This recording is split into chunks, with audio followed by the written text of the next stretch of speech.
நீலகிரி மாவட்டம் கூடலூர் அருகே தவளமலை மலைப்பாதையில் சென்ற வேன் 250 அடி பள்ளத்தில் கவிழ்ந்து விபத்துக்குள்ளானது. இதில் காயமடைந்த 22 பேர் கூடலூர் அரசு மருத்துவமனையில் சிகிச்சைக்காக அனுமதிக்கப்பட்டுள்ளனர். விசாரணையில் இவர்கள் திருமண நிச்சயதார்த்த விழாவிற்கு வந்து கொண்டிருந்த போது வேன் கட்டுப்பாட்டை இழந்து விபத்தில் சிக்கியுள்ளது. கேரளா சுற்றுலா பேருந்து கூடலூர் அருகே கவிழ்ந்து விபத்துக்குள்ளானதை தொடர்ந்து மேலும் ஒரு விபத்து நிகழ்ந்துள்ளதால் சாலை வளைவுகளில் விழிப்புணர்வு பதாகைகள் வைக்க வேண்டுமென விடியா அரசுக்கு கோரிக்கை விடுக்கப்பட்டுள்ளது.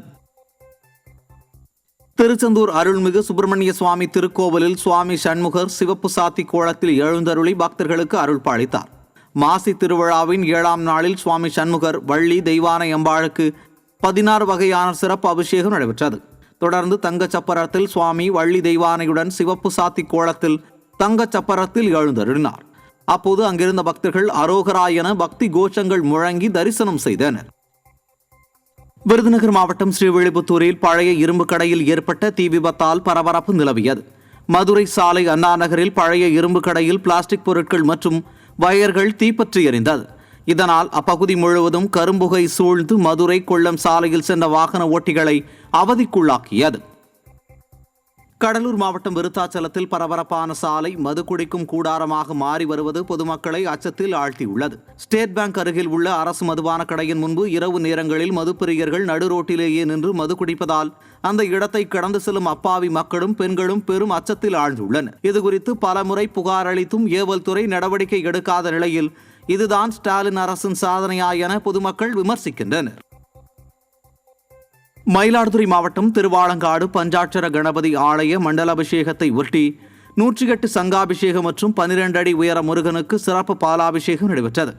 பஞ்சாட்சர கணபதிக்கு சிறப்பு அபிஷேக ஆராதனைகள் நடைபெற்றது. புனித நீர் கொண்டு விநாயகருக்கு கட அபிஷேகம் மற்றும் 108 சங்காபிஷேகம் செய்யப்பட்டது.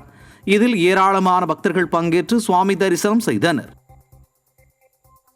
திருப்பூர் மாவட்டம் பல்லடம் அருகே சோளத்தட்டை ஏற்றி வந்த லாரி திடீரென தீப்பற்றி எரிந்ததால் பரபரப்பு ஏற்பட்டது. கேத்தனூர் பகுதியில் சுமார் 50,000 ரூபாய் மதிப்பிலான சோளத்தட்டுகளை ஏற்றிக்கொண்டு லாரி ஒன்று சென்று கொண்டிருந்தது. அப்போது திடீரென ஏற்பட்ட தீ விபத்தால் லாரியில் இருந்த சோளத்தட்டைகள் தீப்பிடித்து எரிந்தது. ஜேசிபி இயந்திரம் மூலம் சோளத்தட்டைகள் கீழே இறக்கப்பட்டதால் லாரி முழுவதும் எரியாமல் தவிர்க்கப்பட்டது. சேலம் மாவட்டம் ஆத்தூர் அருகே வேன் கவிழ்ந்து ஒரே குடும்பத்தை சேர்ந்த 27 பேர் படுகாயமடைந்தனர். திருக்கடையூரில் மூத்த தம்பதியின் 60ஆம் கல்யாணத்தை முடித்துவிட்டு உறவினர்கள் சொந்த ஊரான சேலத்திற்கு திரும்பிய போது ஆத்தூர் அருகே வேன் டயர் வெடித்து கவிழ்ந்து விபத்திற்குள்ளானது. இதில் 7 குழந்தைகள் உட்பட 27 பேர் படுகாயமடைந்த நிலையில் அவர்கள் ஆத்தூர் அரசு மருத்துவமனையில் சிகிச்சைக்காக அனுமதி